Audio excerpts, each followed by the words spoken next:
2021.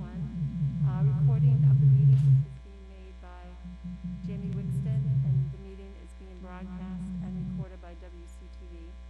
And I should stop here and give a special thanks to WCTV for their extra efforts bringing us this hybrid meeting tonight for the first time. So thank you to them. And let's rise for the Pledge of Allegiance.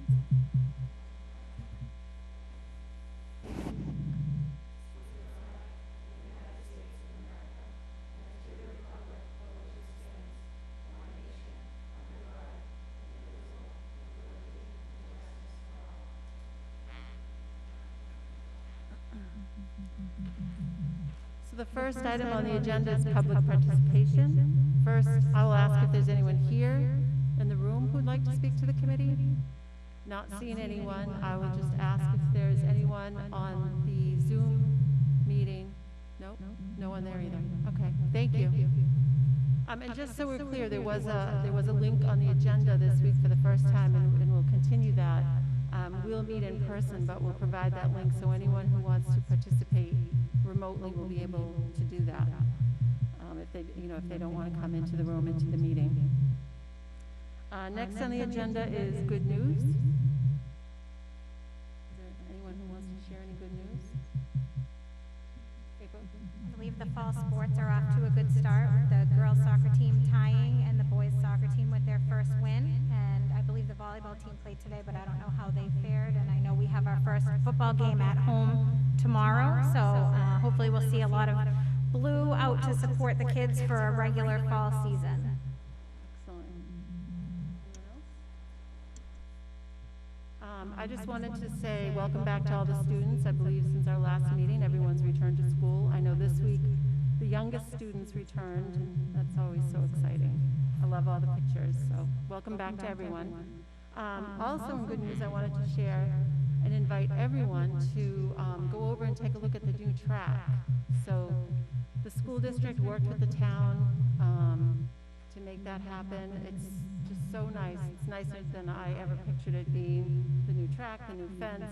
And the great news is that it was a team effort between the school. I know Dr. Shaver Hood and Christine Succo worked really hard to make that happen with the town. So it's really nice that everyone came together to make that happen. And it gets used by not only the high school teams, but by the students at the middle school and the students in Minot Forest and all the community members who are there all the time, 7 days a week, all the time. So it's really, really exciting. I'm really excited. Hopefully, I'm sure at some point there'll be some type of a grand opening or. Right. And Chris Gardner was instrumental in the planning. So thanks to Chris. Okay. If no one else has any good news, we'll move on to the next item on the agenda, which is the report from our student representative. Thank you. First off, the sports games have begun, as April mentioned.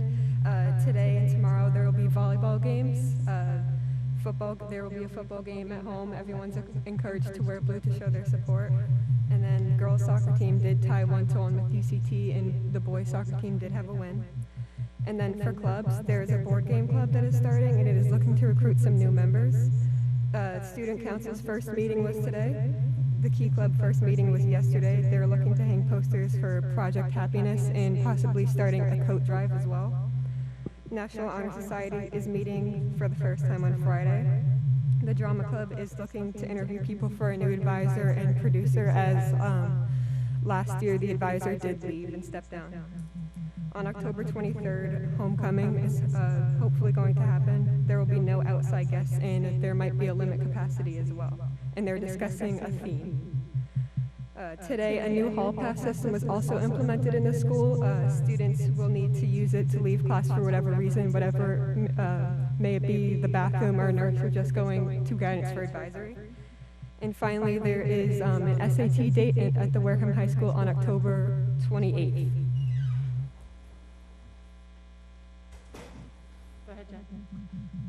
So a basic question, Adrian, how normal does the school year feel?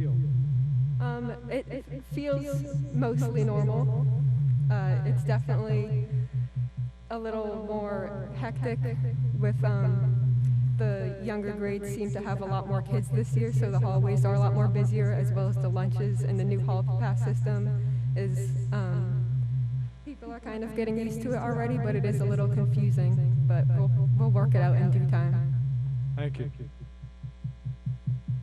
Adrian, can you tell us a little bit about the new hall pass system versus, I don't know what the old one was, so. So the old hall pass system, teachers would just like write the student's name and destination on just a little like purple slip of paper, and then they would give it to the person that they're going to see or their advisory teacher. The new hall pass system, I believe there might be an app for it, but it is a website too. It's just called e-hall pass, I think. So students will have to create an account with their Google account, their student account, and they can put where they're going for whatever reason in the destination, and then teachers will have to go in and accept that they're actually leaving, and then it's also timed for however long they're gone for, and it can track like where they're going and where they are. So there's also a feature where if like students are recurring or leaving very often, they can kind of just like notice that in the system, and they can just like shut that down. So it kind of encourages students to stay in class. Interesting. Okay, thank you. Okay, next on the agenda are the minutes of the meeting from June 17th. Does anyone have any questions or changes to those minutes? Move approval. Okay, any discussion? All those in favor? Aye. Opposed, abstained, 400. And then next are the minutes from the August 5th meeting. Move approval. Thank you. Okay, any discussion? No? All those in favor? I'm going to abstain because I wasn't at that meeting. Okay. Opposed, you want to abstain, so 301. All right. Next on the agenda is obsolete furniture. Included in your packet was a list of obsolete furniture that I would ask you to please vote obsolete so we can get rid of. If any of it is worth salvaging, we will try to sell it, but it's of no use to us, and it's past the prime for the school district. So I would ask you to please vote approval of the obsolete list. Go ahead. When these items go up for sale, do you guys get estimates of what their value is or what we would get back from the district? Or if it is sold, is that something that's reported back to the school committee? Or would that not come back to us for information? It comes back it goes into a revolving account, and so that would appear in a revolving account. Okay, thank you. And when you say annex on here, is that the separate building? It's not part of the high school? McDuffie Center. Okay. Yeah. Okay. All right. Is there a motion to accept this list of obsolete furniture? So moved. All those in favor? Aye. Opposed, abstained? 400. Next on the agenda is fall town warrant article. Yes, we do not have any fall town warrant article this year. We placed it on there as a placeholder, but there is none, so we can skip over this. Okay. And then next on the agenda is Melissa Fay for the tiered focus monitoring report. Yes, Melissa Fay isn't able to be with us today. Included in your packet was the tiered report. The monitoring was completed in May 21st of 2021. You'd received a copy of the notice. The Office of Public School Monitoring conducted a Tier 1 review and determined that the district was in compliance with all laws and regulations. And just for a basis, every 3 years, school districts are reviewed, looking at the elements that are most tied to student outcomes. And so Mrs. Fay wanted me to let you know that if you have specific questions, she's more than happy and will come at a future meeting to answer them.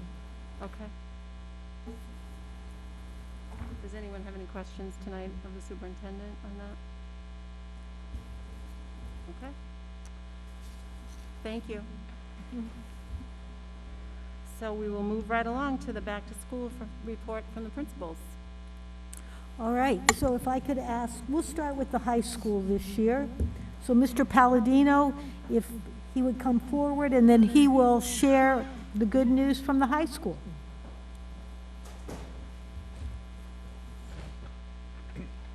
Start off with the good news, if that's okay. Perfect. So it's, as you've heard from Adrian, and I'm sure you've heard from other students, it's just awesome to have all the students back. It's different because we wear masks, but I think we can deal with that under the circumstances. So we've had a great start to the school year, in my opinion. We have been able to hire an awesome staff to start the school year. We've made so many improvements. Dr. Shaverhood sent me an email today. It was amazing when she listed all the improvements we've done to that building in basically 15 months.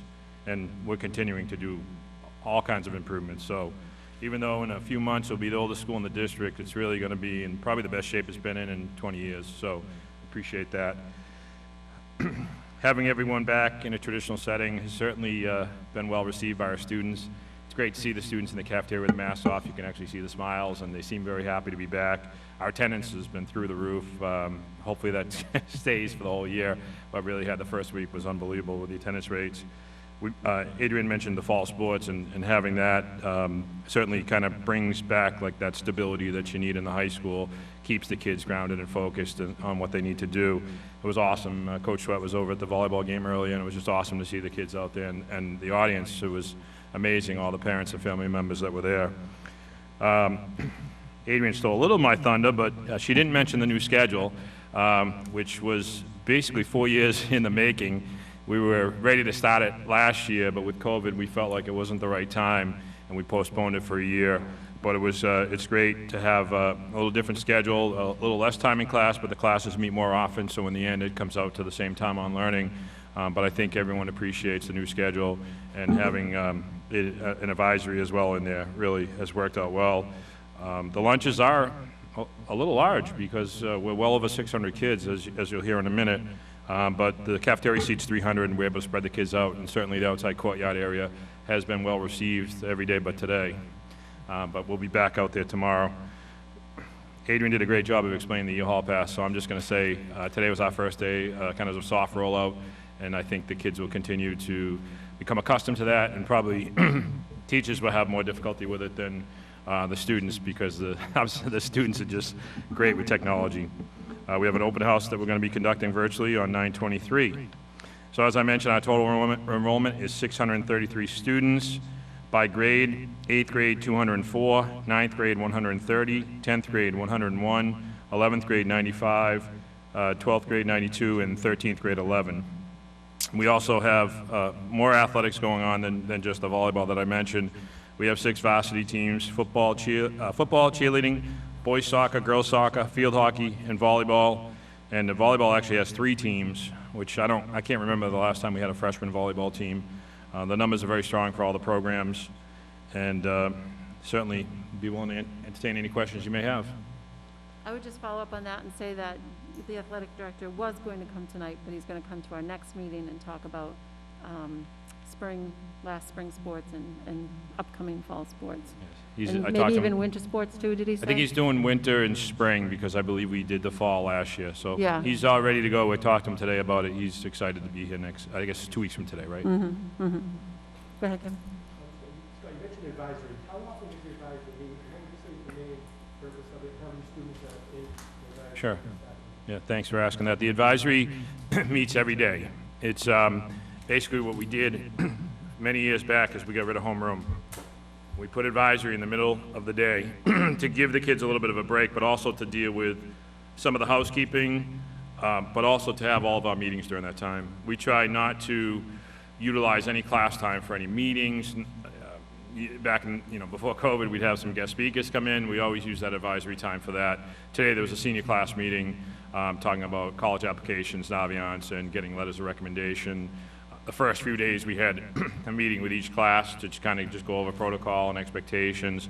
We're hoping after the first few weeks to move into an opportunity for students to utilize advisory time as some additional support with teachers. They need to do that. We're looking at a few apps that we're going to hopefully utilize, but we're really just right now focusing on the U-Haul Pass and getting that off the ground, and then we'll take on that next challenge hopefully sometime in late October, where the students 2 days a week will be able to use that time to receive additional support from teachers, and they would sign up ahead of time, and then the kids that may not need that support would move to a different area. So it would be kind of a, I guess you call it a little bit of a flexible scheduling. Sometimes they would call it like a Viking block during advisory, so a little additional support.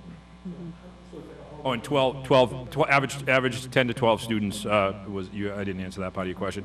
So it's not homeroom in the way you and I remember it, but it's homeroom in the way, like, that's where we hand out important information that needs to go out, like, you know, if there's information on schools that are coming in virtually to meet with seniors, that's disseminated through that advisory, and also through the senior Google Classroom, through the website of the guidance department. So it's just a nice way to have that segue in connection with students, and in a captive group by grade, so it's all by grade.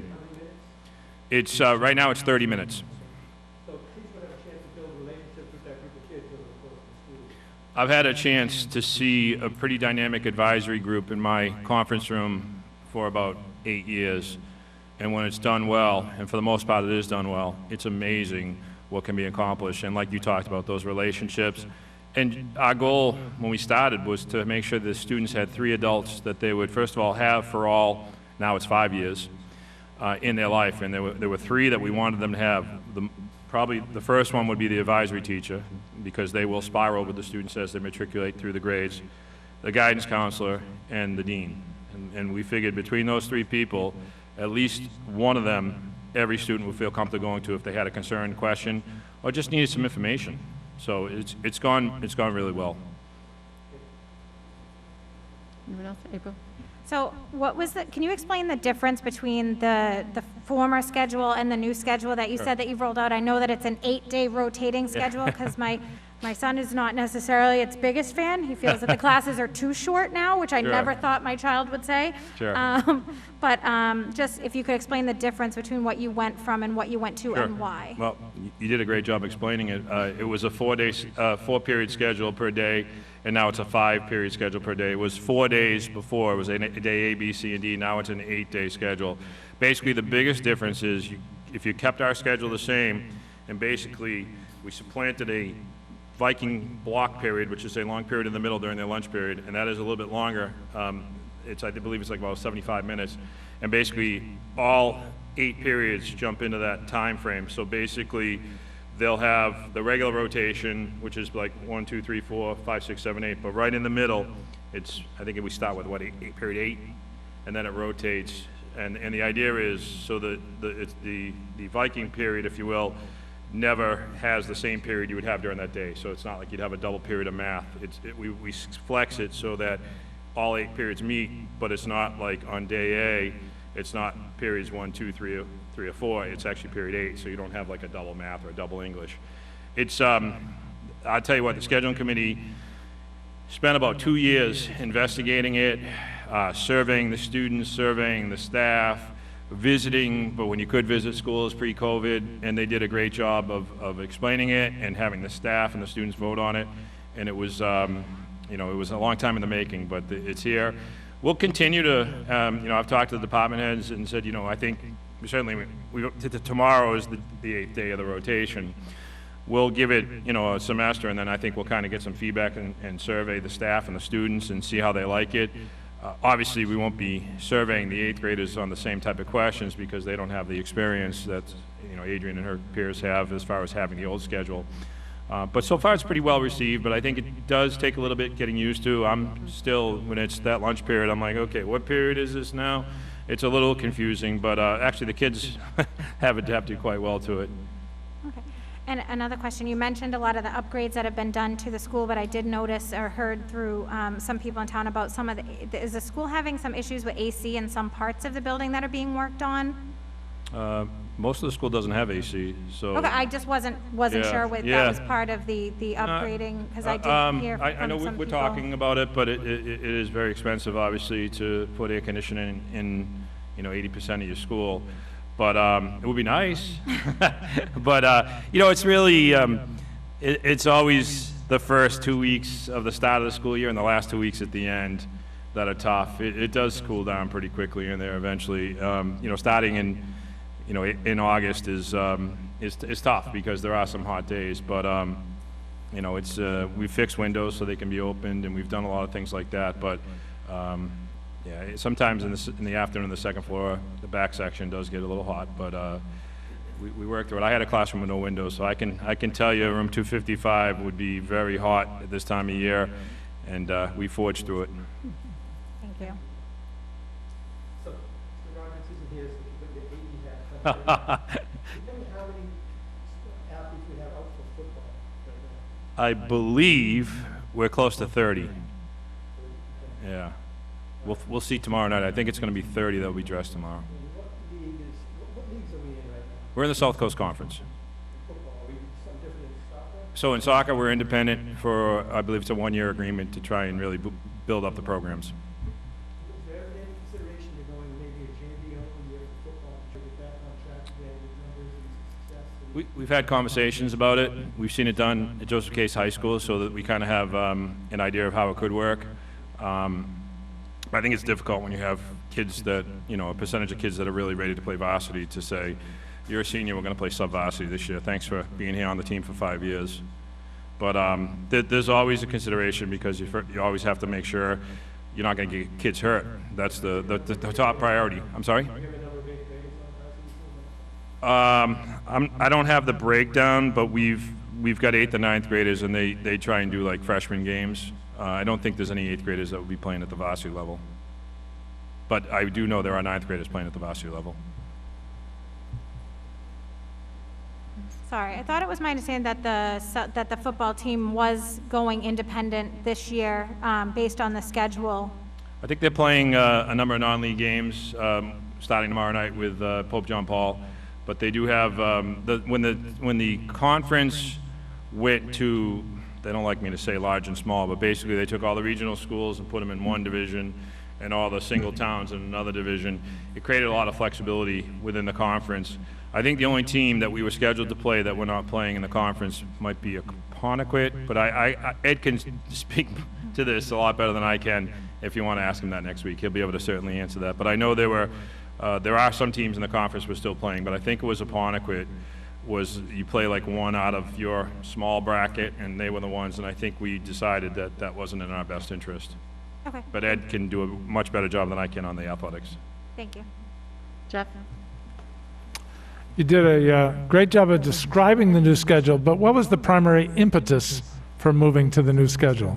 The students and the teachers felt the 83-minute periods were too long for the students to stay focused and to stay attentive, and they felt like if there was a way to infuse classes so they kind of met 3 days in a row versus every other day, they felt that would be a better situation for the students. So that was kind of the thought process for that. Again, there was a lot of investigating that went on to really find, because our schedule is kind of quite dynamic. There's a lot of needs to our schedule, such as, we have the dual enrollment program for Bridgewater State that we certainly wanted to keep in place, and there's a lot of other dynamics like the School of the Career and the vocational pieces for the special ed students. So we really wanted to try and maintain kind of the integrity that we had in the traditional schedule, but also take a look at, possibly less meeting time but more occurrences per class. So far, so good. We're only, like I said, tomorrow will be the 8th day. We'll have one full rotation completed tomorrow, so I don't want to say this is the best thing since sliced bread, but so far, so good. Secondly, the feedback I got from last year, and I think I know the reason, was that the Wi-Fi was erratic. And my question is, was that because you were doing so much remote hybrid stuff that the demand on the Wi-Fi system was that much greater than normal? So I don't know. And how would you describe it this year? So I don't want to say it was erratic. I think what happened was when everyone came back and we were still using Zoom, and I'm going to be in way over my head in this technological talk here, but there was more bandwidth being used because of the videos that are tied in with the Zoom meetings. Right. So there were some rooms at the end of the hallway that did have some trouble, but the technology department addressed that pretty quickly, and I think those issues subsided pretty quickly. But to answer your question, when everyone came back and we continued to have 20% of the students learning synchronously, it was putting a lot of pressure on our bandwidth, more than we ever thought we would need. So there were a few classrooms, specifically at the end of the building, that had trouble, but I hope we never have to go back to a synchronous type setting. It was great, we did the best we could, but I think there's something to be said for having students in the building. Oh, yeah. But the bottom line is, this year, you feel very comfortable with Wi-Fi in the building. It was the issue, I would say, was fixed, and if it wasn't fixed, it was fixed organically by not having students Zoom while they're in class. Lastly, you have 3 items on the capital list. I'm thrilled to hear that the building is in great shape. My question is, the replacement of the exterior doors is listed as a medium priority, and I'm assuming you agree with that characterization. But you've got 2 high ones. One are the boilers, which is hopefully going to be handled by the MSBA, and the fire suppression system, I understand from the superintendent that the town and the superintendent have come to an agreement, and that's going to be taken care of. So the only real question I have is, how comfortable are you that the MSBA is actually going to replace your boilers, and when do you expect that to occur? Well, you know, you never can say you're 100% comfortable, but I think Dr. Shaverhood and I expressed our concerns with the current boilers that we have and the status of them. So, you know, I feel confident that they'll be supported, but it's beyond our control. I think we did a good job up to this point, but it's really beyond our control. So, you know, we'll have to wait and see, but let me put it this way. But what are the implications if they're not, is my question. We will be sourcing temporary boilers very shortly to make sure we maintain adequate heat in the building. Wow. What kind of expense is that? I would hate to guess. I don't want to speculate. We'll get accurate numbers, and I'm sure Dr. Shaverhood will get those back to you. But I know it was done in Dicas a few years ago, so I know we can certainly reflect on those. I would think it would be, obviously, incrementally, it would be a little bit more, just because that was probably, I don't know, Beth can tell you. Did you have to do it last year, too? No, we lucked out. The last boiler went down in March, and if you know Renee, the boilers don't come on much after, you know, March 1st or shortly thereafter. I think he might pay the bill or something, because he shuts those down pretty quickly. If it's warm outside, the heat comes off. So we were able to limp through. It was probably we were able to see a little bit more in March because of, obviously, COVID and the numbers we had in the building. We couldn't kind of maintain that body heat temperature that we would have in the traditional setting in those classrooms when you have, you know, 20 full-size bodies in there. But we got through it, and we were lucky. We had kind of a mild end of the winter and a decent spring, so it wasn't too bad. Thank you. Thank you. Sorry, April, I'll come right back to you. I just had a question, so that reminds me, I know you had an in-person visit from MSBA for the boilers and the roof. How did that go? It went well. We anticipate hearing results in their October meeting. Oh, okay. But I would say that this will go to town meeting, because it also has to be supported by the town, because there will be funding that we will have to come up with. And we'll be in schematic design phase, just like we did at the Dicas school with the roof and the boiler replacement there. So do we need to have an article ready to go for town meeting? I think you're a year away from. I think next summer it would be the time where we'd be installing those. Which, honestly, it's probably better that way because of the noise, and you know, it's not great for student learning when you have all that going on and you have classrooms right above it. So I think we'll get through this year, and we'll do what we need to do with temporary boilers. And I anticipate, you know, everything kind of coming through probably a spring town meeting. Is that fair, Dr. Shaverhood? Okay, all right. Sorry, So April. my last question is just, have you seen what the higher numbers for like AP dual enrollment or IB enrollment this year than you have? Or like, are those numbers continuing to grow? Yeah, and yes, they are, and I believe we're doing a presentation, is it next school Next committee meeting? Okay, So we'll have some really accurate information for you there, but it's going well. I believe IB is now in its, starting its 5th year, and AP's, we've been expanding. We expanded AP Psych this year as a new class, so we're trying to expand and obviously maintain the momentum that we have, but there'll be a lot more in 2 weeks. I think you'll appreciate it. okay, thank you. I just have one question. So Sure. you talk about increased enrollment, and I think that's true, in all the buildings. So as far as hiring, were you able to hire all the staff that you need? Yes, a couple came down to middle to late August, but we were able to get everyone on board. Dr. Shaverhood was kind enough to give up time during her vacation to make sure all that happened, and we're really happy. It's tough to be hiring in August, but honestly, we lucked out. I guess it's good to be lucky there. So we were very lucky, and we had some really qualified applicants, and we felt really good about all the people that we hired, but more specifically, the last couple of hires, it was great to get quality people on board, and many of the folks had a lot of experience, so that helps out, as far as coming in, in the 11th hour and being able to really hit the ground running. So we're very happy with our staff at this point. Okay, great, thank you. Thank you. Thanks. Okay, thank you.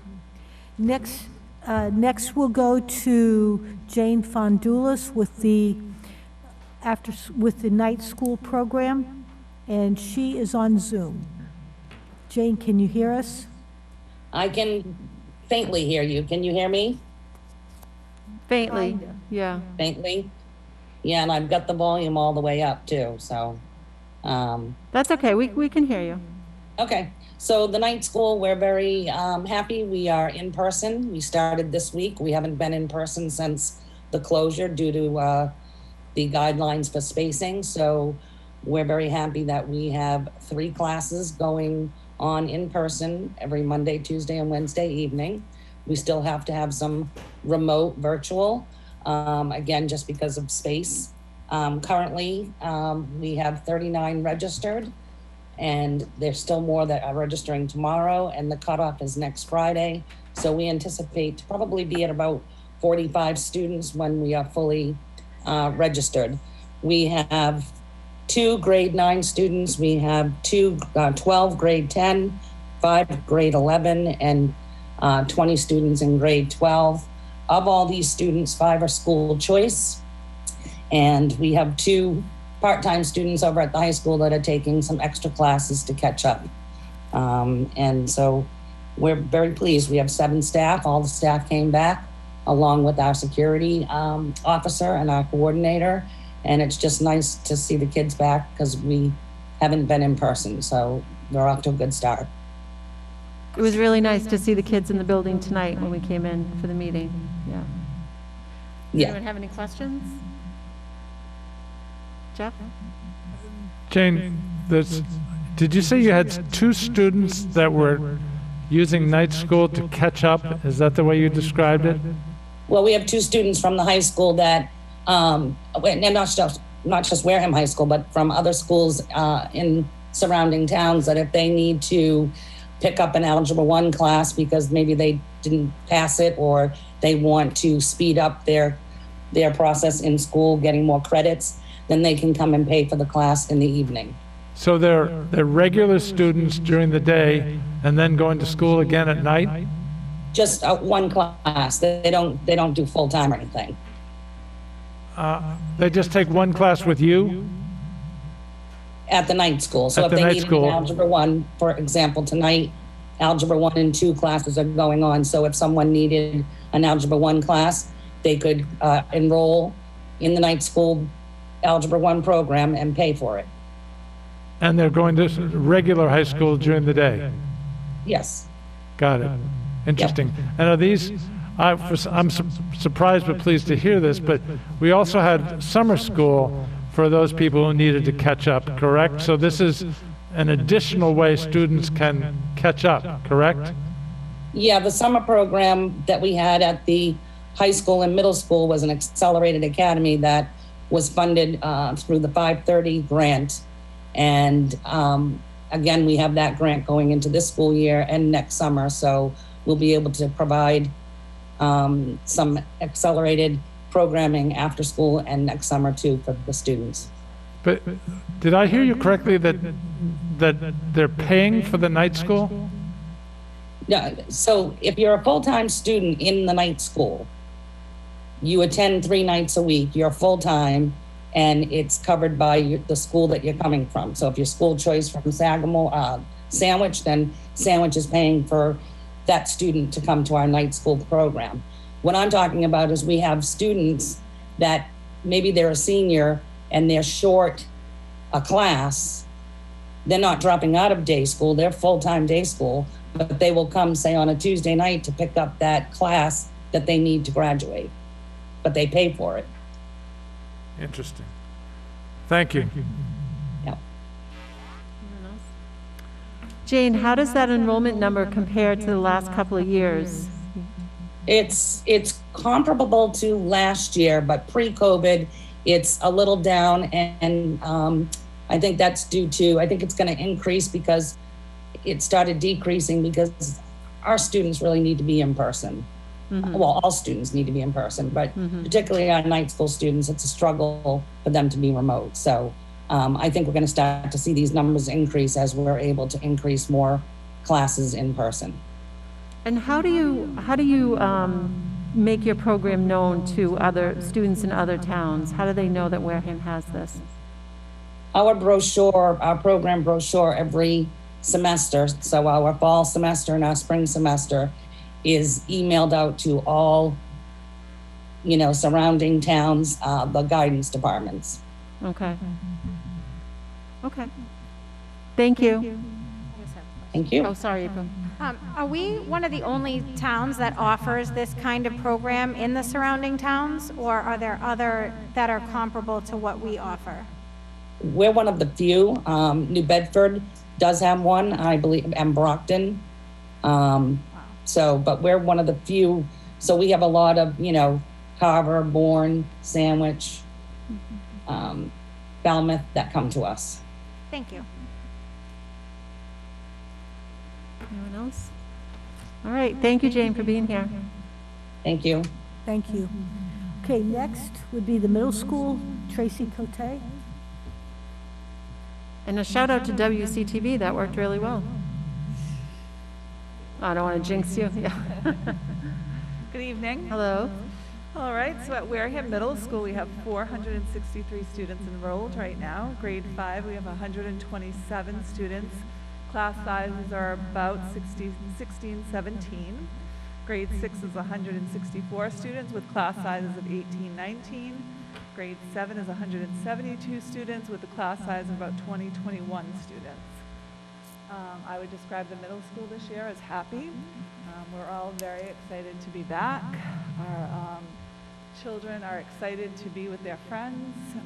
I do see a very similar type of normalcy, I'd say. And we're just enjoying our time together and being back in the building. Questions? Excellent. Anyone have any questions? April? Have you seen a lot of those kids that had been homeschooled previously returning to the middle school? We have had some return, yes. Thank you.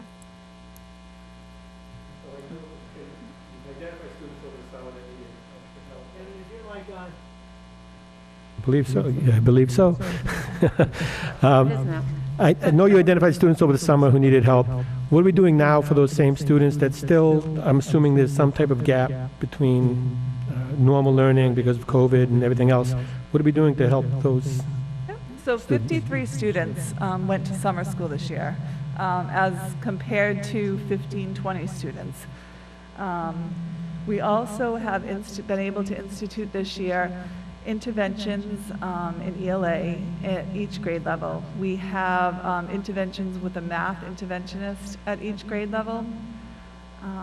So we're really excited about those. We've also instituted something that we've had in the past, but we started it in grade 7. The first COVID year, we had it in grade 6, a class called Social Responsibility. And we've expanded that. So we're in teams this year. And so we've expanded that to 2 social responsibility classes in 6th, 2 in 7th, and 1 in 5th. We're very excited about that as well. It's a class where we've identified students that are just really sometimes struggle with homework, are struggling to organize their stuff to get it done. They have an at-school mom or dad. That's how we describe it. Someone really to build a strong relationship with. We've had a great response from this class.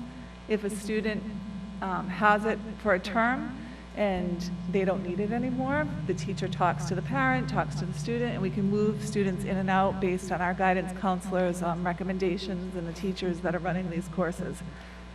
So we're excited to provide those supports to our children. We have a Viking block class that's once a day for all students. And it's kind of that time, we're providing an advanced literacy class during that time, but then we're providing these interventions as well. It's based upon the teams, so they're also able to be flexible and provide, since a team has about 90 students, 80 students per team, they're able to provide that needed instruction daily. Thank you. Jeff? Those class sizes seem relatively, and this may be incorrect, relatively small. Is that a normal class size for you based on past years? So 6th and 7th is about there. We had a large 7th grade class go to the high school, so it just depends on the year. We've had a bubble that's come through Dicas and then through Minot, our 5th grade group. That is a very small class for us, but that's just been a bubble that's gone through. So that's at 127 students. That is not typical. Yeah, yeah. And I don't believe the incoming Mrs. Siemens 4th grade group is that small. So it just was the bubble. I understand you've got very serious roof issues based on the capital, but based on the meeting we had the other day, you also have serious HVAC issues. Is that a correct statement? Well, I wouldn't call them serious HVAC issues. We have an old HVAC system. With any old systems, they need frequent repairs. So my HVAC is up and running. I have beautiful AC in the part of the building that has AC. I have beautiful heat in the part of the heat. I mean, the whole building has heat. But what happens is, with an old system, is it frequently breaks down. We have actuators for the heat. On any given week, I'll have 5 actuators that need to be replaced, and the next week, 5 more that need to be replaced. So with the actuators come the valves, and usually when the actuators go, the valves go. Was this the original system? Did this system get replaced when the middle school was? I can't tell you that. I don't know. My E-wing is brand new, so that was built, in around 2005.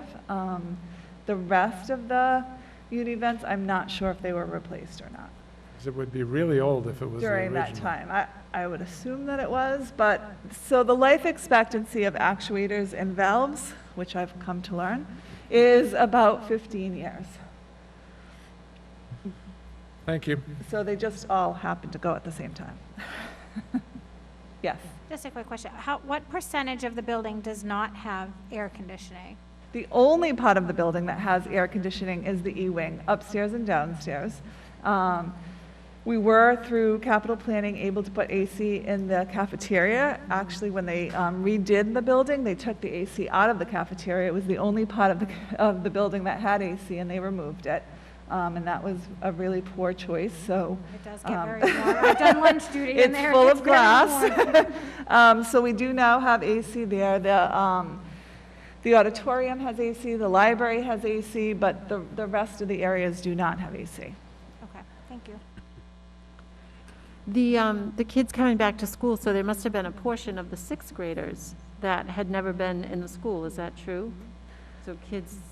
So we actually, we were preparing ourselves, but we weren't fully prepared the first week, that the majority of the building is new to us, our students. We're used to having return customers for 6th and 7th. We had a lot of new faces. We had many students that were only really in the building you know, from that September to March. Right. Nobody in the entire building, almost 500 students, knew how to do lockers. Nobody in almost the entire building knew how to travel within the building.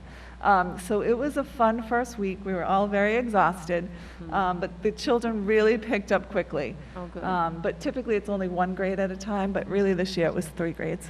Right, yeah. Okay, good. Jeff?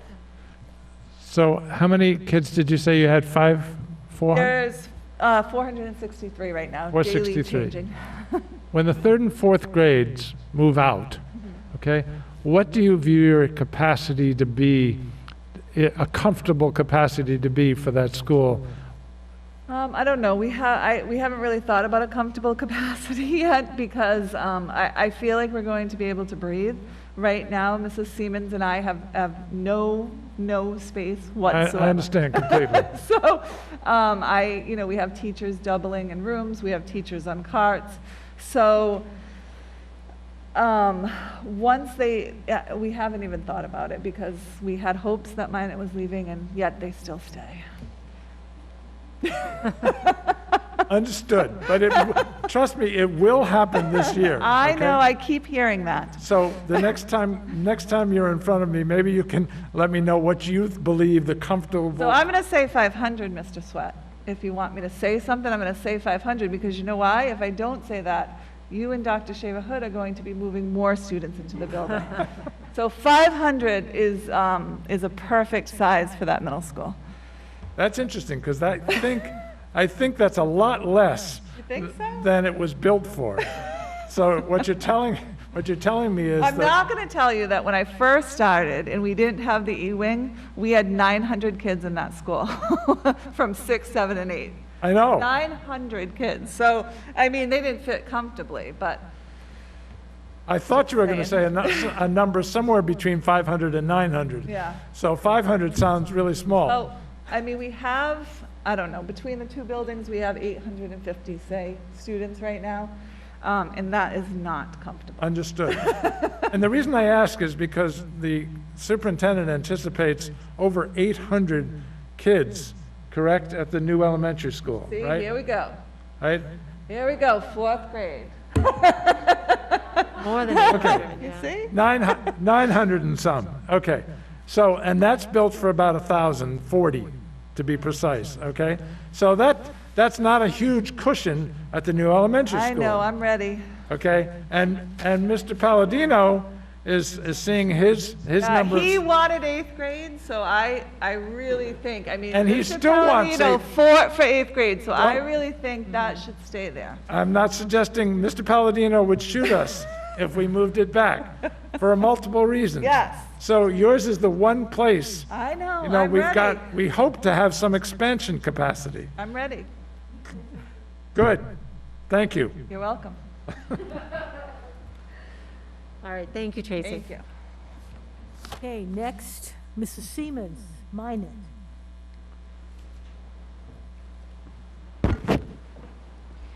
Good evening, everybody. So for Minot Forest, we'll continue on with enrollment. Currently, we have 322 students. Broken down in grade 3, that's 149 for that grade level. There's about 18 to 22 students per classroom. The reason it fluctuates is depending on the number of special ed students we may integrate from other programs with a para that would go with them. In grade 4, we have 173 students, so that's another bubble going through next year for middle school. They average between 19 to 23 students for the same reasons. When we looked at, the beginning of the school year, knock on wood, it's gone very smoothly. I love the fact that this year, with some of the relaxed guidelines, we have more desks in the classroom, so the custodians were hard at work this summer, and I know all of our buildings putting furniture back that we had to take out, meaning desks, because we had some empty rooms last year for teachers who were fully remote. So no, those desks and chairs are back in there. Teachers had more opportunities to decorate their classroom and bulletin boards because we thought with all the spraying, things would get damaged, but that did not happen. So the rooms are nicely decorated. They spent some time getting things ready for their students. We have bulletin boards in the hallway, so it's a nice, welcoming, positive place to come into. Not that it wasn't before, but it's more welcoming this year. We did host student tours at the beginning of the year where we had the students come in and Mrs. Murphy and I showed them where their classroom was going to be because they haven't been to the building. We also invited the grade 4 students because we had about 40 students who were fully remote for the year. So they hadn't been at Minot for grade 3. So we invited them as well, and of course any new students. We had our virtual open house last evening, so I was popping into the Zoom meetings, and just the teachers did a very nice job. They had their PowerPoint presentations. We have teachers that teach in teams, so each teacher was talking about the various content area that they work with. We had assemblies today. Because we're having breakfast in the cafeteria, we chose that opportunity as the students were eating the breakfast. Mrs. Murphy and I did assemblies with the students about expectations for school, expectations on the school bus, using Chromebooks, etc. So that went pretty well. We are excited so far, knock on wood, that we are going to have band and chorus again this year. We have special masks that have been ordered for those instruments. So Mr. Hart is so excited to get started on that, and we're keeping our fingers crossed that hopefully we can have our 2 concerts this year. So that will be determined. As Mrs. Cote said, there's no extra space. I had a little bit last year, and with the staff that we've been able to hire, there isn't any. We're sharing spaces as much as we can. So that's the Minot Forest Back to School update. Thank you. Questions, anyone? I'll just follow through on the same kind of theme question, so Bethany, I'll ask you too eventually. But in terms of students, again, that were lacking skills, what is embedded within the schedule to help those students? So we have different interventions that we do with our students, especially in literacy. We just started really this week with the switching of students in classes. That is also new this year. We weren't switching students last year, but we are this year. We did have to retain several students in each grade, mainly because of absences, that they just didn't participate in school. So we had a higher retention rate this year. But as we're looking at the data, we have our FAST assessments that are starting next week. We'll be looking at placing those students in our P1 to P4 groups for literacy. I'm very excited that we have the department chairs for math and ELA for the elementary school.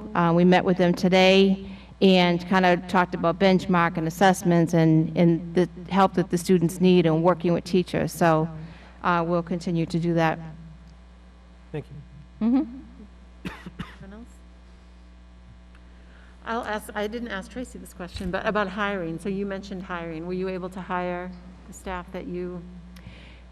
The only position we couldn't find the right match for was foreign language. Mm-hmm. We had a candidate, she decided to take a job closer to home. Mm-hmm. So we switched it because we are focusing so much on social, emotional with our strategic plan and our school action plans that we went with a health and wellness teacher. Mm-hmm. So that's a position that we will share with Dicas. So we were very pleased with the new positions that we have. I still have one permanent intermittent teacher substitute, and I'm interviewing tomorrow for our lunchroom monitor. We had someone who resigned, so we're just looking to replace that. Mm-hmm. But other than that, we're good. Mm-hmm. And you talked about the open house being on Zoom, so is that better attended? Do you feel like that is more accessible? I do, because the parents aren't rushing from work, driving to the classroom. Mm-hmm. And, you know, they can kind of drop in when they need to. So I was looking at some of the attendance forms that the teachers were submitting today, and it does seem to be better attended. And will there be other opportunities for the families to come into the school at some point? That's going to depend on our numbers and so forth. We don't have visitors coming. We don't have visitors at all, right? Not at all at this time. Okay, all right. Hopefully we can get there. Right, right. Okay, thank you. All right, thank you. Thank you. And now Mrs. Chandler for Dicas Elementary.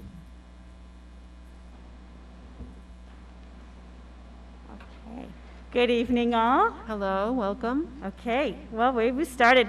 We have a very healthy enrollment at John W. Dicas School. We have currently 196 kindergartners, and it's still growing, we believe. Grade 1, 169 students, and grade 2, 191 students. I also have 70 preschool students and 40 students that are peer models on the wait list. So we have a very healthy enrollment, very exciting. So that's a total of 626 students at Dicas. So if you add the 626 to 323, we're looking at 949 students to begin at the new Wareham Elementary School. Really exciting. That 626, what was it last year? Oh, it was 520, so I'm up 100 students. And as the other principal said, it's a lot, it's a lot of brand new experiences, right? Because we're very young, and even our grade 1 students, we didn't realize this, we didn't even think about it, but they're back in the lunchroom with hot lunches. They're like, oh, this is a tray. Oh, wow. Okay, we're in line, because we had sandwich lunches and bag lunches. So all of these new experiences are happening in our school, and we're having so much fun with it. And to support that, Mr. Bergerli, we have, as noted, there's department chairs, both veteran teachers, very excited to have, who are working with our teachers and our students to really look at the data and create our boost groups. We are going to bring back our boost groups again, which are our groups for where our students are and our reading levels are at, and looking at that and making sure that we provide the interventions necessary to get our students where they need to be. And there is some growth needed, definitely. We also have 2 interventionists that were hired who are working with the department chairs to make sure that our students are going to be provided what they need. We've already started testing in literacy with our NUIA testing going on right now, and those reports are being generated as we speak, sending out right to our teachers so the teachers can look at the data and to see those reports, because it's data, it's taken instantaneously. The reports come up, they're color-coded, red, yellow, green, so it's very quick read to be able to see where our students are at and where they need to be. So we'll be collecting a lot of data and working with the data to make sure that we're provided interventions necessary.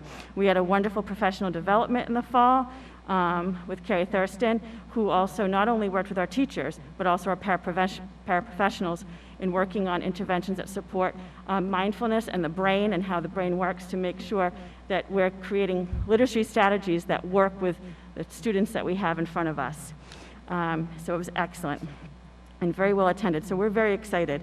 And again, I have to say thank you to the staff at Dicas School. They're so motivated, our teachers, to make sure that our children are reaching all the benchmarks necessary to be successful. And other good news, of course, we started preschool and kindergarten yesterday. A few quotes. Our students are very eager to see their friends again, our grade 2 students, to be back with all of their classmates, because this is the first time we're, all together. We have more students than ever. And they're excited about eating food. My grade K is coloring. They love coloring. And preschool said they like to play with their new toys and taking a nap. So those are just some of the quotes. And another grade 2 said, making new friends and using our new math and science things with a partner. So they're having a good time, and we're really excited. But it's very robust and fun. Questions? April? I just have almost like an overall kind of district-related question. I just wanted to wait to hear from everybody about their back to school, but how have the COVID cases been since school has returned in person with quarantining and having to contact? And I know that some people were asking if similar notifications from last year where an overall email would be going out. So I'm just curious how that is going to be, or how that's been so far this year with more students in person and closer proximity and masks off for eating. I'll answer that question. We have noticed an uptick in students that we're having to quarantine this year, more so than we did last year. Notices have gone to parents who need to quarantine their child. We've not sent general notices out this year as of yet. Next week on September 13th, we're going to start reporting to DESE as mandated. So we will be entering in the data per school, the students quarantined, students positive, staff quarantined, and staff positive. So there'll be access there. Thank you. Jeff? As Joan did, could you give us a breakdown of class sizes? Oh, yes, sorry, thank you. Okay, in kindergarten, with our 196, 19 to 20 students per class. Grade 1, 169 students, 18 to 19 students per class. And in grade 2, with 191 students, I have 21 to 22 students per class. And how many preschool kids do you have? I have 70 preschool students, And- and it depends on their schedule. Some are half-day and some are full-day, so it varies. And what's the breakdown of that, meaning regular and those with IEPs? So we have 2 classrooms where there are students that are mostly IEPs, and then we have 4 integrated classrooms where there's AM and PM, where there are peer models supporting that. Okay, so a total of, what'd you say, 70-something? 70 students. And how does that compare to prior years? That's about the same. I think we can, that's about where we're at. It's about 70 every year. And so how many classrooms do we have in the new elementary school for preschool? 5, and how many are you using now? I'm using 5.5. I'm using 6, but I have 5.5 sections. So we don't have enough rooms. Yep. Okay. Okay. As a general, no one's mentioned busing. How has the busing gone? And maybe the superintendent would like to answer. What is the current status of busing with respect to a waiting list for kids to get onto a bus? Right. Christine has also been working with transportation. We do have a waiting list. We have a substantial waiting list at high school and middle school, elementary. And we're working to put students on as spots come open. We have been able to hire several new drivers, but right now we have 2 spare buses. And so we're kind of maxed with what we have equipment-wise to add additional routing. We're going to be contacting parents who have not placed their child on the bus, even though they were given a spot. We do have some children who've not ridden, and if they're not going to access that spot, they're going to lose it, and we're putting people on with the waiting list. So that's in process in another week or so. From what I can tell, this is a national problem. And with no easy solution available to people like yourself. Is this the first year that we've had such a long, how many kids are on this waiting list? It depends. I think right now, Well, you described it as substantial, so it's 40, 50. Might have up to 25 kids on the waiting list, and then another row might only have 4 on the waiting list. Yeah, but you're describing one bus as having 25. So the total could be, what? Could be 100 kids in the system who are waiting? Could be. Wow. That is a wow. But you asked the question. We started seeing a problem a couple of years ago, recruiting drivers.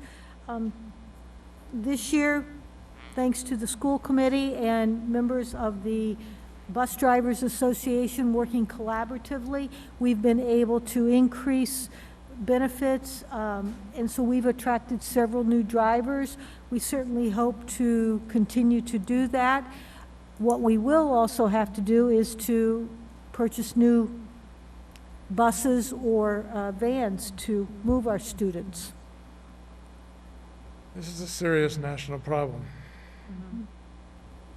Have you seen issues with attendance for students that are unable to get to school without the busing, and what's being done to help those or prioritize those students who may not have a parent ability to be driven to school? Yeah, we have seen some issues, and we're trying to get the student on the bus. I mean, other than short of calling Uber, we don't really have a way to move students on the bus to get them there on time if we don't have space.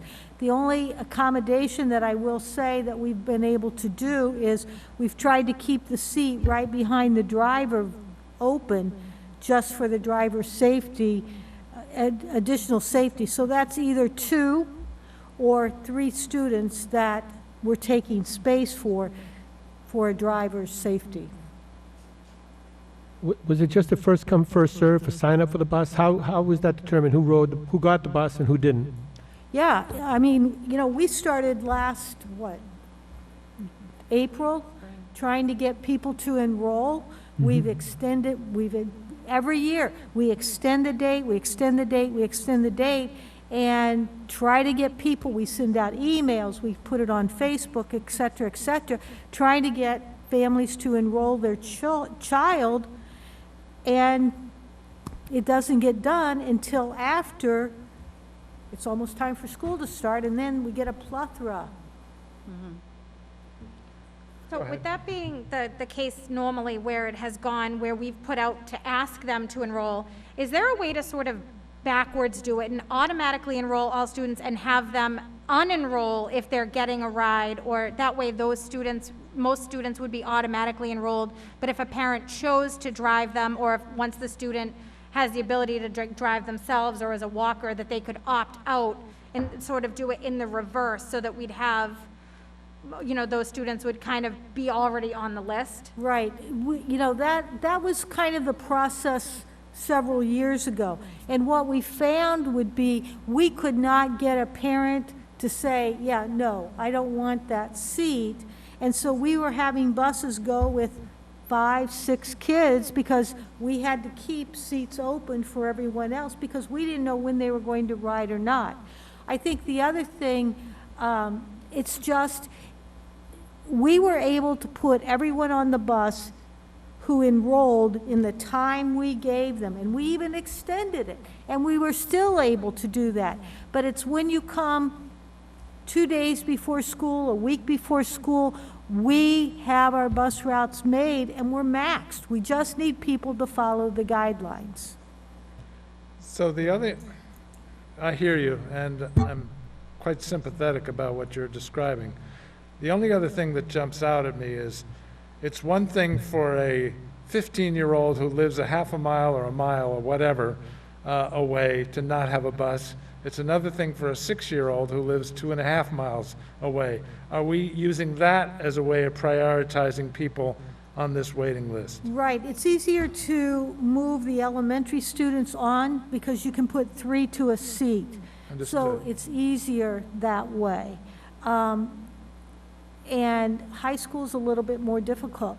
You know, we're on such a tight schedule, so if we wanted to back up our elementary start time so I could run 2 high school, middle school routes, that would be much easier. We could do that. But then we would be looking at 4:30 to start getting people out. So there's just that balance that we're having a really difficult time trying to get everyone to fill out the form. We also are struggling with buses and drivers. So at this point, is it a shortage of buses or a shortage of drivers? Or is it both? I would say maybe a little bit of both.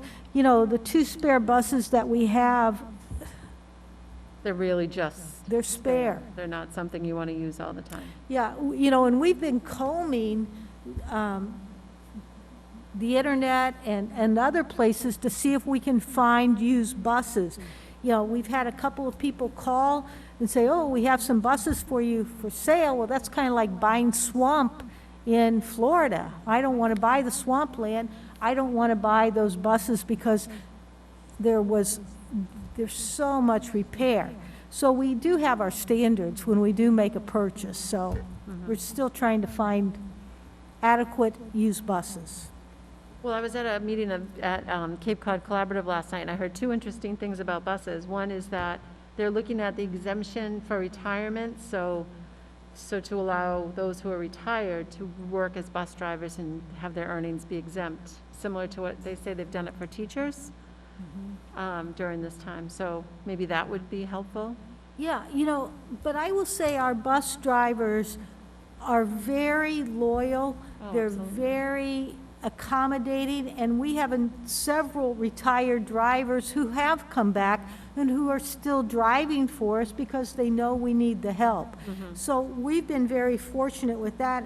And if you look at our bus drivers, I mean, it's a great group of people. They're committed to our students. We just need to find more. Right. No, the way I understood it was someone, maybe not a retired bus driver, but a retired teacher who wanted to come back and drive a bus. Someone who whoever that person may be, but. It's not that easy to get a bus driver license. Oh. I mean, it'd be easier to get a van license to drive a van, but a bus driver license, boy, I would not want that responsibility because I can imagine trying to parallel park that bus. Whew. Well, the other piece of information that I thought was interesting is that Wareham is really the biggest competitor now, because since we made that change that we did, last month to our wages and benefits, that it's, Wareham is leading the pack, and now everyone else is having to catch up and to keep their drivers. Yeah. And that's good, but that also means we're going to have to stay in tune to what's going on because they're going to try to surpass us. Definitely. Sorry, Bethany. Anything else for Dicas School? Thank you, Bethany. Yeah. Thank you. I would just like to thank the principals, their staff. I mean, they put in so much hard work to get ready for our opening of school, and I just am so grateful for all of their help, and it's paid off. So thank you. Thank you, everyone. All right. So next on the agenda is the report of the business manager. This time I remember Welcome. to come up to the table. Last time so in your packet, you have the June report, the closeout report. So as of now, they're still in the process of crossing the i's and dotting the t's to completely close out, but it looks like the estimated turn back is going to be $271,502.19, of which that of $64,266 are encumbered funds, which means they're just holding that money until the actual invoices come in and the products come in. So that's how we ended June of 2021. So the actual unused portion is closer to 200,000. Nope, it was 335,000. Oh, okay, it was already net of that, okay. It's going to be just about 270,000 round numbers, 271,509.19 as of right now. Okay. But they're still tweaking the closeout, so that could change ever so slightly. Okay. Does anyone have any questions about that number, that report? Okay. So then the other report in your packet is July and actually August together. Everything is status quo right now. This does not include the first teacher's payroll, which was on September 2nd. So when you see the September report, you'll see that the salary lines will increase as payment to date. Not sure if you had a chance to look at this, but if you have any questions, I'd be sure to be happy to answer. Does anyone have any questions? No? I'd love to see some subtotals. Oh, subtotals by school, by department, by cost center? All good. Okay. All of the above, is that what you want? Yeah. Yeah. Okay, thank you very much. All right, well, thank you for those reports, Christine. Okay, next on the agenda is the report of the superintendent. Okay, so I would like to ask approval of the following gifts. $2,445 for the VIP 12-month purchase of Adobe K-12 from WCTV. Also, the class set 25 to 30 ukuleles for the Wareham Middle School from the Haggertys of Wells, Maine. 5 electric guitars, 2 acoustic guitars, guitar tuners and guitar cables for the Wareham Middle School from Chin-Yu Lee of Wareham, and 20 backpacks and supplies for the Wareham Public Schools from Caitlin Porter of Mattapoisett. And I would point out, and I want you to know that Caitlin is a 13-year-old girl who decided to collect supplies for students, and she was so kind and donated 20 backpacks full of supplies, along with extra supplies for our students. So, thank you. Amazing. Please share our thanks with Caitlin. when you- I will. And, I mean, it's so many generous gifts. Thank you to WCTV. It's absolutely amazing. So moved on the acceptance of all of these great things. And gladly second. Okay, all those in favor? Aye. Opposed, abstained, 400. Okay, thank you. Next, I would ask that you approve the bill warrants and payroll warrants as listed on the newsletter. So moved. Second? All those in favor? Aye. Opposed, abstained, 400. Okay, thank you. Next on my portion is Turning Point. And as you know, Turning Point's a nonprofit organization, and they provide support to our community members who are facing hardships in their lives. They offer housing assistance, food, clothing, other essential services to families and individuals in need. I also know that we're all aware of the wonderful things that Turning Point has done for our families during the holidays. And so we've always been able to support Turning Point by offering them a building to use to hand out the gifts at the Christmas time. But they're in need of a facility to kind of set up shop in. And so I would like to be able to work with Turning Point to have them come into the McDuffie Center and use the top portion for their services. In turn, they would pay for the heat, electricity, and then we would work out if there were any major repairs, it would be split between the district and Turning Point. They're in need of a place to go. Many of our families use these services, and we have a building that would be available, and so I would like the permission of the school committee to move forward and work with them. So you would be negotiating some type of an agreement that then we would approve before you enter into that agreement? Is that true? Yes, that's So you're correct. just asking for our approval to enter move into that forward. discussion with them? Yes, and they have a board as well, and so they would be moving it to their board. They have, and they're very interested, and we would be very happy to help. And I know that we use the bottom level for storage. Yes. Or some storage, right?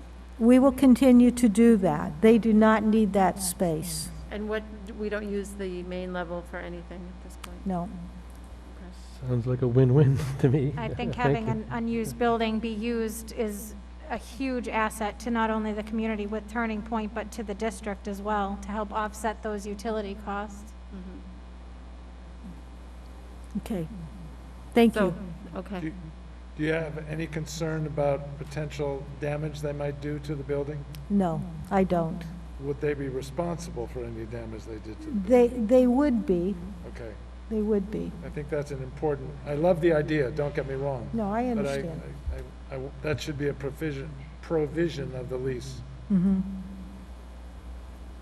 think Debbie Fringolli's on the board of Turning Point. Okay. She's the executive director at the Y. Oh, yes, no, I think Marcine Fernandez for Turning Point as well. Are there other lease agreements that you have in place with anyone else that you would mirror? No? No. No. Okay. And finally, just to let you know that we've been working on the ESSER 3 grant. We have that application due the first part of October. We have a committee. We've been meeting with our committee. I sent out a survey. I had 517 respondents. And I asked for some choices of what they thought would be a priority for us to spend our funding on. And so I'll just go through the number and the areas. So after-school tutoring, 249 said they thought that was important. Saturday tutoring sessions was not as popular with 52. Intervention programs for students, 331. Additional professional development for staff, 105. Hiring specialized staff, 210. Additional counseling and social workers, 199. Upgrading technology, 153. And building repair and maintenance, 153. So we're working with our committee. We have come up with a temporary draft that we can start our proposal to send into the state. And of course, we'll be bringing it to the full committee for their information as we move forward. So that's in process. Today I received notice that Minot has been awarded $50,000 under the Exemplar Program Grant. It's the after-school 21st century, so that came forward today. And this year, our other sites, which we have other sites, the high school, middle school, and Dicas, will receive an additional $20,000 to support mental health at each site. And Minot has also been awarded $12,500 to participate in the high-quality project-based learning curriculum development. So our total award for this grant is $92,500. So we're very happy to receive that information. And we're working with Buzzards Bay Coalition, and so we're starting an after-school program, Learn to Sail, for grades 3 through 7. So if you're interested in learning to sail, the flyers will be out very shortly, and we would urge people to sign up because there's limited. We're also working with our school nurses, and they have worked so hard and diligently this year. I mean, it's nonstop in our nurses' office. You know, we're really watching the number of staff people that have reported to us that they're vaccinated. We think that's very important. As I had said earlier, we've seen a significant increase in the number of students that we've had to quarantine, not so much staff, but more students. And so we are just really watching what's going on in our schools. I know across the state is also watching because it's not isolated to Wareham, but today we were in a Zoom with the department, and at times it feels almost like we are a health center more so than a place of education with all of the requirements and mandates that they're asking of us. So we're continuing to move forward, and certainly we'll be having those discussions. Okay. April. So I just have a question regarding after-school care. With the closure of the Boys and Girls Club this past year, how is there after-school care being offered at the elementary and middle school for those families that do need it? Or are they still looking for alternatives to be able to accommodate those children that would need additional support after school for working parents? Right. Right now, we're not doing after-school care. We're going to be opening our care program October 1, I believe it starts. So certainly families could sign up for that program. As you see, we've been given some additional money, so we certainly hope that we're able to expand. Thank you. Jeff? How do we find out when a quarantine is necessary? You mean who? Who finds out? The school? Well, you've talked about quarantine. So are our school nurses doing testing? Right now, we're not doing testing, but we're preparing to start the testing, and we're working with the DESE group that they've made available to all school districts. So what are you saying, that if a quarantine is necessary, it's because a parent or student actually alerts us to the Yes. exposure? Yes. And so what we do is, once a parent or staff member alerts us that they are positive, then our nurses go back for the contact tracing, and we follow the DESE guidelines on the contact tracing. But in truth, someone could be wandering around and we would have no idea that they've been exposed or they're positive, because we're relying on the student and the parent to tell us. Well, yes, because we're not going to, that would be a true statement. Okay? Where are we with respect to meeting with the associations and mandating vaccinations? We have not invited them to meet, but we're getting ready to do that and have that discussion. Well, the last time we met, we talked about this. What is the delay in inviting them to meet? We're just getting all our facts in line.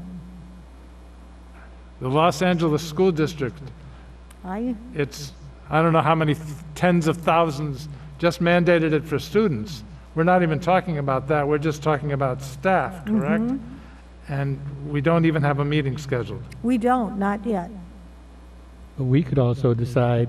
Excuse me? We could also have a discussion just as a committee. There's two ways of doing it, as we've talked about before, I think, is that try to negotiate with the union first and then come up with an agreement, or do we, as a committee, come up with a decision and then negotiate after the fact as well? So you're right. At some point, we're going to have that discussion as a group, which we haven't been able to really have yet.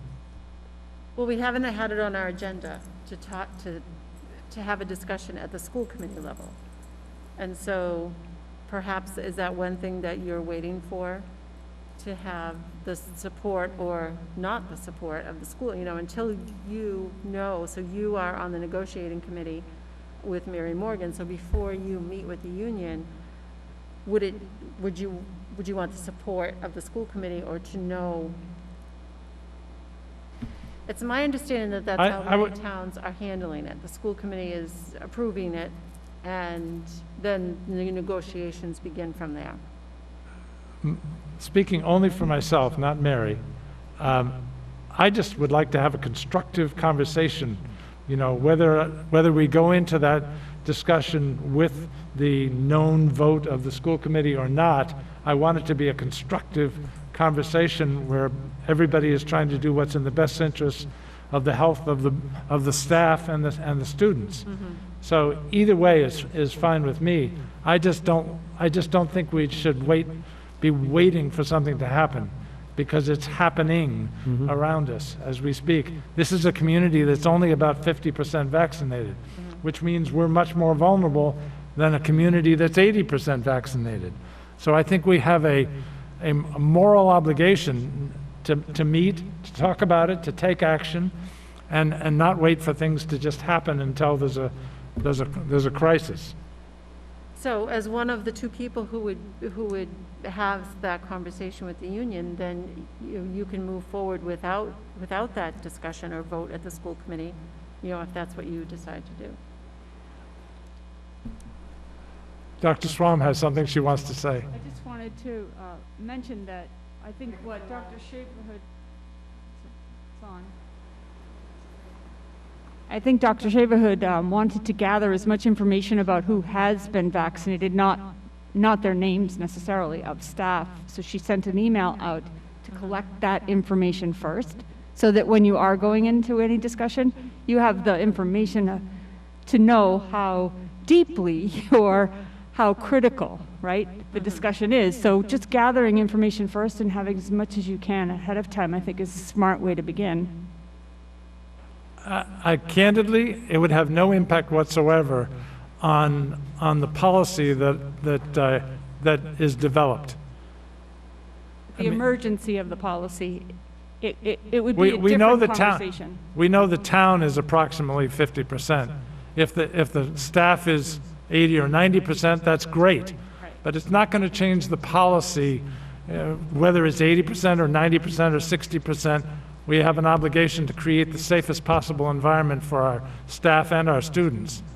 So, to me, you know, we should be expeditious in moving forward, and to be doing it cooperatively. I don't have any preconceived notion about what that policy would look like, but I do believe we should be talking constructively to make sure that we're on the same page, and if we're not, then that's a different issue. And if the school committee wants to vote ahead of time, that's fine. I'll leave that up to the chair as to whether you want to. Well, no, I agree with you. I agree that until you have a conversation, you don't know, you know, what the consensus is. I mean, right now, basically, we have no idea what's going on in our schools. It's anecdotal. If someone decides to tell us that they've been exposed, or decide to tell us that they're positive, well, then we find out. But if otherwise, we literally don't know. But how would you know anyway? Because we're not going to test everybody that walks through the door.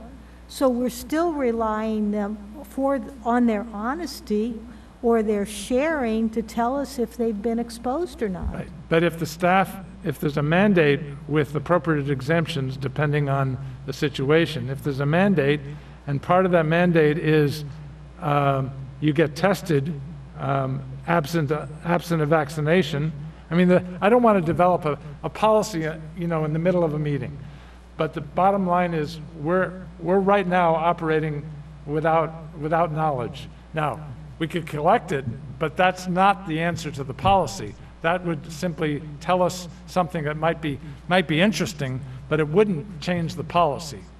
But you're just referring to staff right now, not necessarily students that are ill or have COVID, right? You're just talking about staff? Candidly, I'm not talking about students. As I said, I don't really want to develop a policy in the middle of a meeting. No, I agree. But I'm not talking about students. And my biggest concern about students is I want to encourage as many students to come to our schools as possible. I don't want to put an impediment. Mm-hmm. Los Angeles has apparently decided the opposite. You know, they're mandating it for students. That's a different issue. Staff is what I'm only talking about. I just think it's such a hot button topic for a lot of people, and I think I wouldn't become voting before having a conversation. I know you'd said, you know, looking for it, but I would rather have the input on what the union and what individuals think about either instituting a vaccine or testing as opposed to an all-over mandate. I would be much more interested in definitely opening up a conversation, like you said, Jeff, sooner rather than later, because I do know that, you know, even districts in Miami, Florida, there were 15 teachers that died within the last 2 weeks since they've opened schools of COVID. And I would hate to see anyone in our staff or our students put in any harm, or their families or the community. But I definitely think it's something that a conversation should happen before a vote. One of the reasons not to have the school committee vote, because I'm not sure what you would vote on, because it seems to me that it's not good faith to sort of develop a policy amongst the school committee, vote on it, approve it, and then go to the staff and say, here's the policy, now let's talk about it. I would like a constructive conversation where they feel a part of the process to develop it, and then after having that constructive conversation, we bring it back to the school committee and we say, this is what we've agreed on, both as negotiating on behalf of the school committee and the staff. Seems to me that's a much more good faith situation than to simply say, school committee already voted, and now we'd like you to accept what we decided. Well, that's not exactly what I meant. I know, just I meant know. that you would have the support of the school committee when you were discussing it. But that's fine. So yes, that makes sense. So how close are you to having the information we're ready. that you? I'm happy to issue an invitation. Now, great, okay. Okay, so that's really the first step. Okay. And I'd love to be able to, for Mary and I to be able to report back to you in 2 weeks. Okay. Yeah. Okay, that's my report. Thank you. Does anyone have any questions? I just have a couple of questions. The swimming lessons that the third graders, was it third graders who had swimming lessons? Has that started again or no? No. And not in the foreseeable future? No. No, okay. Is that due to transportation? No. Water bubblers and water in the buildings, is that available or is that still Water, shut it's off? turned off. Okay. And so we encourage people to bring water to school. We also have water at lunches, but now we're talking about, do we just give kids bottles of water because some students do not bring it? Mm-hmm. Right. And well, especially, I've heard it in these last couple of weeks, it's been so hot, and the need for water. So I understand the bubblers. What about the bottle filling stations? I know maybe they're not in every school, but where they are those able to be open? They're in every school. I'll have to check to see if we can open them or not. Mm-hmm.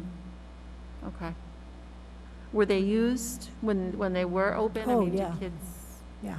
Okay, all right. And you've talked about Zoom tonight, so I've heard it said that the district is not going to use Zoom anymore. We're going to Google Meet. Okay. And why are you making that change? Because we signed up to be part of the Google network, the Google Workspace, which we had not ever done before, and that includes a more sophisticated form of Google Meet that replicates the same as Zoom, and it costs a lot less money. Okay. So we still have Zoom accounts. Some of us, like we might have our own, for example, to use. That isn't district, it's just a choice, but the district is Google Meet. And is that as accessible to everyone? Say Absolutely. Parents. Like, what if a parent didn't have a Gmail? I know probably most do, but what You if can they didn't? download that onto it's easy to And get. Gmail's free, so. Yes, and it's Well, so. right, but if you don't already have it, I mean, some people didn't already have Zoom either, and they Right. downloaded that, so is it If you're similar? invited, they'll might go through, depending upon your device, it might ask you to download the app onto your desktop, but you just click on download and then you're ready to go. Okay, all right. All right, thank you. I guess those were all my questions. I just have Anybody one else? small, when I was like scrolling through to get to the superintendent's newsletter, I did catch on the Thursday, June 17th meeting minutes, that in the roll call, my name was misspelled. It's okay, it's autocorrect, it automatically makes it an I for most things, so I just wanted to just point that out quick, because I just caught my eye. All right, then we'll move on to the next item on the agenda, the elementary school building update. Jeff, do you want to start? Sure. We did not have a weekly progress meeting last Monday because it was Labor Day. I went by the school yesterday, I believe it was yesterday, to get an update from the project management team. The good news is I was immediately aware that we have some terrazzo treads now, which was a major issue that we were waiting on. And they expect more to show up over the next few days and next week. So we think that that problem, which was going to hold up things, has been resolved. The other good news is that people are now calling to try and deliver furniture, which is a positive. For those of you who aren't aware, the furniture delivery problem is the biggest problem in the way of actually getting into the building.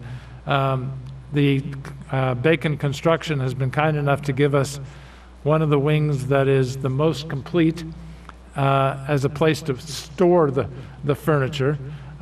So we think that's going to start to trickle in.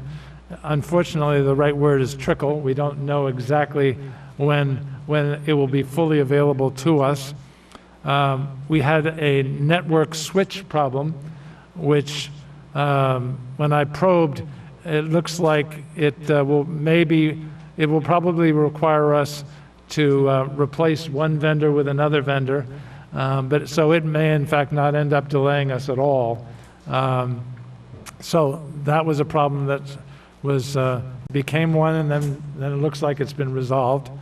The biggest issue right now is one that we've essentially created for ourselves, which is we've got some change orders which we think are appropriate for the school, and that's probably going to delay things a little bit. So it looks like October 15th is still possible, but it might be a little bit later than that for substantial completion. That's important because substantial completion is when the Bacon Construction turns it over to us, and we take responsibility for the building. We have a school building committee meeting on Monday, and we are actively working with the town to have some kind of, perhaps more than one, ribbon cutting ceremony type thing where the town can actually get into the building. But we really can't do that until we are responsible for the building. And right now, and until it's substantially complete, we're really at the mercy of Bacon, and they've been very cooperative with respect to people actually visiting. Thanks to the superintendent, we've had both the Finance Committee and the Board of Selectmen come through. They are appropriately impressed with what has been done there. And when you walk through, it's hard to see things that are all that much unfinished. It's a little dirty. It still needs to be cleaned. And the architect is actively involved in what he considers the punch list process. So I'm sorry that the actual dates are still a little fuzzy, but we're making progress on the things that matter. So just to be clear, that October 15th date is a completion date, not a move-in date. I just don't No, want no, anyone no, to that's hear a that date and think, that's oh, a substantial completion date, and even that is a little up in the air depending on how fast we can get some of these change orders done. All right, thank you. Dr. Shaver-Hood, Dr. Schwam, do you want to add anything to that update? No? Okay. All right, does anyone else have any business that they didn't have 48 hours ago? Okay. Our next meeting is September 30th, in 2 weeks. I'll just ask for a motion to adjourn. So moved. And second. All those in favor? Aye. Aye. Good night, everyone. Thank you.